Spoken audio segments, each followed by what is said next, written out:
Umrana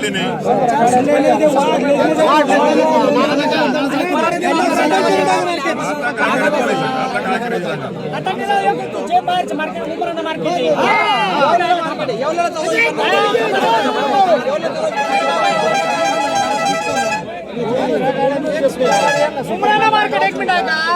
Umrana market side पुढे Umrana market आहे, त्याच्यापेक्षा 5-50 तुम्ही कमी घ्या. त्यानंतर तुम्ही कांदे घ्या ना. तासगावचं काय?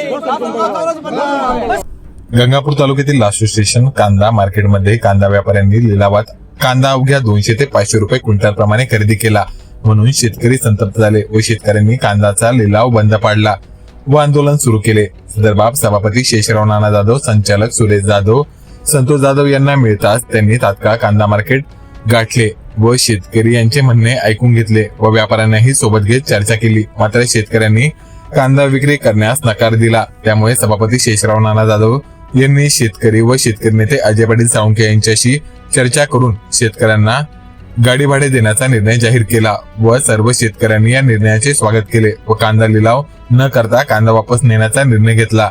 यावेळी शिलेगाव पोलीस ठाण्याचे निरीक्षक सलीम चौश यांच्या मार्गदर्शनाखाली पोलीस उपनिरीक्षक गणेश काळे यांनी कुठलाही अनुचित प्रकार घडू नये म्हणून चोख बंदोबस्त ठेवला होता.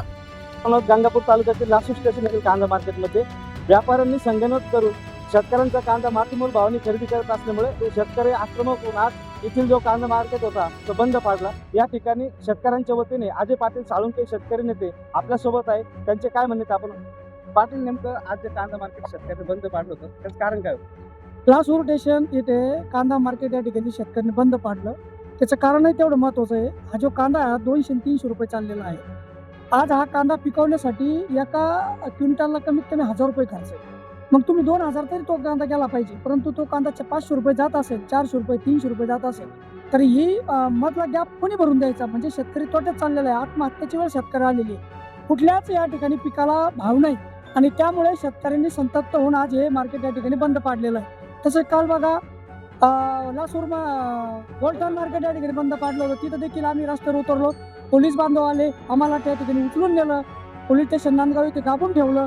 म्हणजे बघा आमच्या त्या ठिकाणी गुन्हा दाखल केला. म्हणजे शेतकरी एकीकडे गुन्हे दाखल करायचे आणि यांनी शेतकऱ्याचा कांदा फुकट खायचा, माल फुकट खायचा म्हणून या ठिकाणी शेतकरी आक्रमक होऊन आता हा माल कांदा मार्केट बंद पाडलेलं आहे. यामध्ये सभापती या ठिकाणी मोदय आलते, तसेच संतोषजी जाधव या ठिकाणी नेते आलते, शेतकरी नेते. ते पण शेतकरी नेतेचे, ते जरी आज पक्षात असले परंतु शेतकरी नेतेचे. आणि या सर्व मिळून असं शेतकऱ्यांना या ठिकाणी ठरवण्यात आलं की आम्हाला भाडं द्या आमचं, आणि आमचं भाडं घेऊन आम्ही आमचा कांदा परत नेतो. आम्हाला ह्या भावात विकायला परवडत नाही. आणि त्या तसा तोडगा निघून आता ते मार्केट कमिटी आता त्यांची बैठक बसलेली आहे आणि ते सर्व शेतकऱ्यांचे जे वाहनं आलेले आहेत त्यांना ते भाडं देऊन या ठिकाणी परत पाठवणार आहे. हा सुद्धा या वास्तविक पाहता निर्णय चुकीचाच आहे, कारण शेतकरी हा माल विकण्यासाठी आणतो, वापस नेण्यासाठी आणत नाही. खऱ्या अर्थानं जे बाहेर जे मार्केट आहे त्या मार्केटप्रमाणे कांदा खरेदी झाला पाहिजे, पण तो होत नाही आणि म्हणून या ठिकाणी मार्केट बंद करण्यात आलेलं आहे. तसेच या ठिकाणी आता मी आमदार, खासदार आणि मंत्री यांना आवाहन करतो की यांनी या ठिकाणी लक्ष घालून शेतीमाल हा निर्यात झाला पाहिजे. शेतीमालाला योग्य हमी भाव या ठिकाणी मिळाला पाहिजे आणि कांद्याचे दर या ठिकाणी वाढले पाहिजे. नाही तर तुम्हाला ते जमत नसेल, तुम्हाला जर हा कांदा फुकट खाऊ घालायचा असेल तर तुम्ही निश्चित घालू शकता, परंतु शेतकऱ्याला या ठिकाणी 2000 रुपये फरकाचा भाव या ठिकाणी द्यावा. जसं पाठीमागं 200 रुपये कांद्याला प्रति क्विंटल अनुदान दिलं, तसं या ठिकाणी 2000 रुपये प्रति क्विंटल अनुदान हे शेतकऱ्याला दिलं पाहिजे. आम्ही तुम्हाला 500 रुपयात देखील कांदा देऊ, पण 200 रुपये अनुदान, 2000 रुपये अनुदान तुम्ही शेतकऱ्याला दिलं पाहिजे.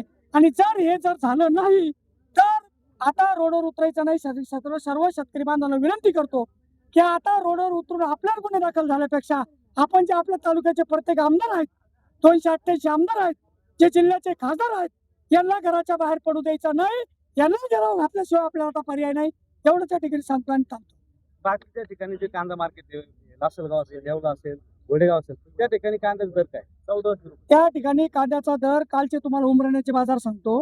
कालचे उमराणा मार्केटचे बाजार हे 1300-1400 रुपये होते. तेच या ठिकाणी बोलटानला 400 रुपये होते. इथं 300-400 रुपयाचे. म्हणजे एकीकडं वरती बाजार पडले म्हणायचं आणि ह्या बाकीच्या मार्केट प्रमाणे फक्त सुद्धा घ्यायचं नाही. म्हणजे पश्चिम महाराष्ट्रात जे मार्केट प्रमाणाच्या कांद्याला भाव आहे तो सुद्धा इथं देत नाही. म्हणजे सरळ सरळ इथं सत्ताधारी आणि व्यापाऱ्यांची शेतकऱ्यांची या ठिकाणी लूट लावलेली आहे. याला जबाबदार याला जबाबदार या ठिकाणी हे सत्ताधारी हे लोक आहेत. हे शेतकऱ्याच्या या ठिकाणी निवडणुकीत मतदान घेतात आणि नंतर या ठिकाणी शेतकऱ्याला फसवतात. शेतकऱ्याचा माल कवडी मोल चाललेला, याला राज्यकर्ते हे जबाबदार आहे आणि शेतकरी देखील तितका जबाबदार आहे.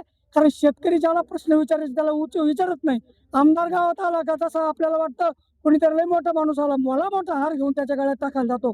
तो भ्रष्टाचार करून वाळू खडी सिमेंट खाऊन संडासा बाथरूम खाऊन हे कोट्याधीशची त्याची प्रॉपर्टी झाली. 7 पिढ्या बसून खातील इतकं त्यानं कमवलं. हा भ्रष्टाचाराचा सत्कार करतो.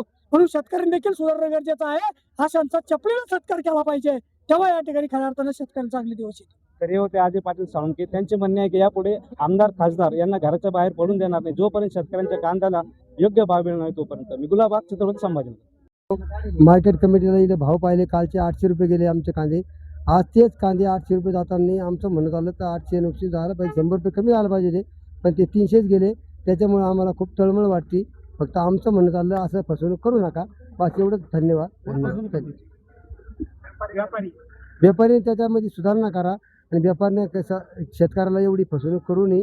आमचं शेतकऱ्याचं एवढंच म्हणणं आहे, तुम्हाला जागा नसती तर आम्हाला 2 दिवस सूचना करायची, गाड्या आणू नका. आम्ही आणल्या नसत्या, उद्यापासून आम्ही आणणार नाही. तुम्ही आज काल सूचना नाही केली, जागा नसती तर मग तुम्ही 300 रुपये कसं काय पुकारले तेच कांदे, काल 800-900 रुपये कसं काय घेतले, असं आमचं एवढंच म्हणणं चाललं. तळतळ करून शेतकऱ्याचं एवढंच चाललं म्हणणं. आमचं गाडी भाडं आमचं निघत नाही.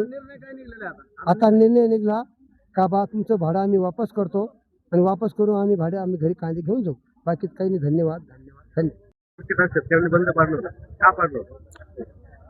त्याचं झालं असं, कालचे कांद्याचे मार्केटचे बाजार होते जवळपास. इतर जर महाराष्ट्राचा विचार केला, पश्चिम महाराष्ट्राचा विचार केला, उमरगाव असेल, लासलगाव असेल, पासून पिंपळगाव असेल, या ठिकाणी 12 ते 13 रुपये किलो प्रति किलोनं कांदा विकतोय.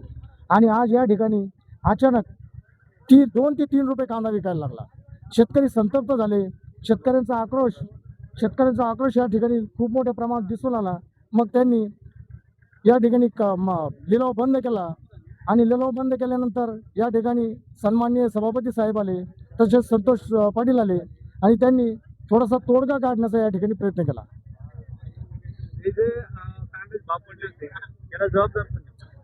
याला जबाबदार प्रशासनच म्हणला का ना, आपण दुसऱ्यावर कोणाला दोषायचं. याला जबाबदार शेतकऱ्याच्या बद्दलची प्रशासनाकडं नसणारं नियोजन. शेतकऱ्याने इतका म्हणजे मोठ्या कष्टानं कांदा पिकवला, उन्हातानात पाणी भरलं आणि त्याचं जर दमडी मोल होत असलं, माती मोल होत असलं, त्याचा काय उपयोग आहे. आज शेतकऱ्यावर आत्महत्या करण्याची वेळ या ठिकाणी सरकारनं आणून ठेवली. कारण शेतीचा प्रश्न त्यांच्याकडून सुटला जाईना. या सरकारला म्हणावं काय आणि सरकारचं करावं काय असा प्रश्न या ठिकाणी निर्माण झाला.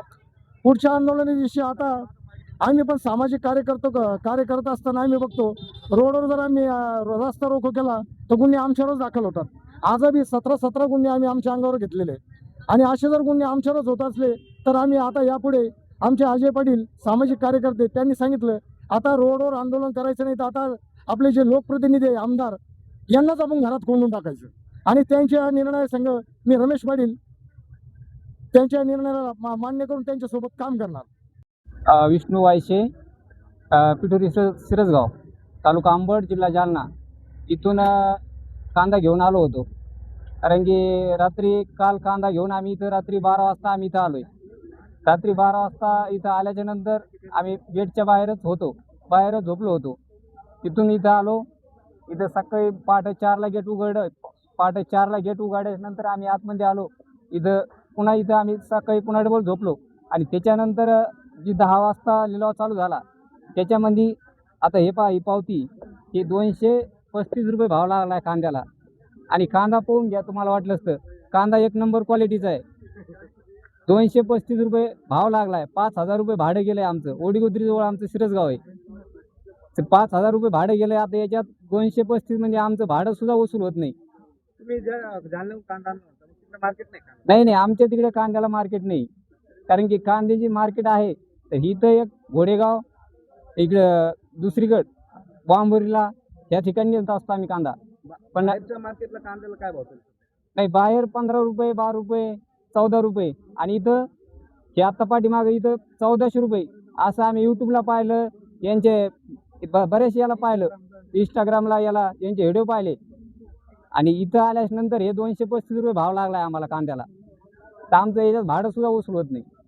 आता आमचा कांदा 3.5 टन आहे, एक पिकं भरून आणलेले. आता कांदा वापस हा आता पुन्हा डबल आता हे वापस नाही. आता हे म्हणले भाडं देतोय, आता नेमकं भाडं आम्हाला 1000 देते का 2000 देते हे बी आम्हाला सांगता येणार नाही. फक्त भाडं देतो म्हणलेले. मग भाडं आता आमचं 5000 रुपयाला आम्ही तिथून आणलंय. मग हे भाडं किती देणार आम्हाला हे बी आम्ही अनेक माहिती नाही आम्हाला.